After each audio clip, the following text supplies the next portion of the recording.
আসসালামু আলাইকুম। আশা করি সকলে ভালো আছেন, সুস্থ আছেন। এটা হলো মার্শেল ফোচ, একটা কালো আঙ্গুর। খুব ভালো একটা ভ্যারাইটি কালো আঙ্গুরের। দেখেন ছোট্ট একটা গাছ, আলহামদুলিল্লাহ খুব ভালো ফলন আসছে। এই যে এক থোকা চিকন একটা গাছ, কিন্তু মাত্র 1 বছর হয় নাই, 8 মাস বয়সী।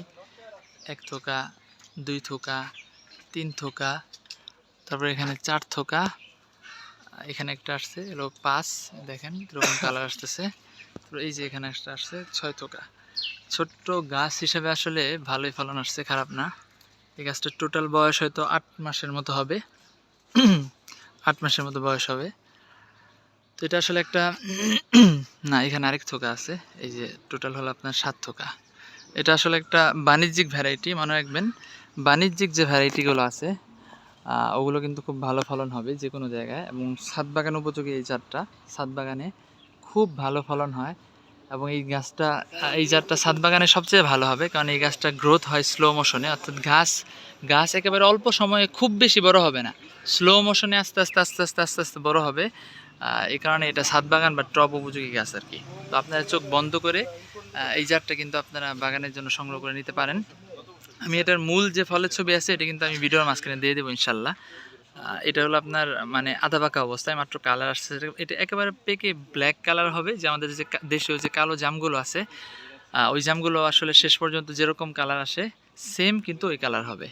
আর আঙ্গুর কিন্তু প্রথম অবস্থায় কিন্তু সবুজ থাকে, সবুজ থেকে আস্তে আস্তে রেড কালার হবে, রেড কালার থেকে ব্ল্যাক যে আঙ্গুরগুলো আছে এগুলো একেবারে ব্ল্যাক কালার হবে।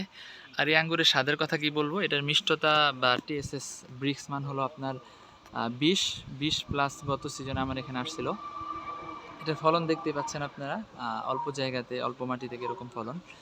আর খেতে খুব সুস্বাদু। এটার মধ্যে আসলে একটা মিষ্টি হালকা সামান্য সামান্য একটু মানে মিষ্টি এবং টকের একটু ছিটা আছে, একটা কম্বিনেশন অসাধারণ খাইতে। যেটা আমি গত সিজনে খাইছিলাম আমার বাগান থেকে। এবছর ফলন দেখতে পাচ্ছেন। তো আপনারা কিন্তু চোখ বন্ধ করে এই জাতটা সংগ্রহ করতে পারেন। কালো আঙ্গুরের খুবই খুবই উচ্চ ফলনশীল একটা জাত। খুব ভালো ফলন আসছে কিন্তু, একেবারে অল্প বয়সের গাছ। আসলে এই ফলগুলোকে একটু থিনিং করার প্রয়োজন আছিল। থিনিং না করার কারণে একটু চাপা চাপা হয়ে গেছে আর কি। থিনিং করলে এগুলো সাইজ কিন্তু একটু বড় হইতো। ঠিক আছে, তো সকলে ভালো থাকবেন, সুস্থ থাকবেন, আমাদের জন্য দোয়া করবেন। আসসালামু আলাইকুম।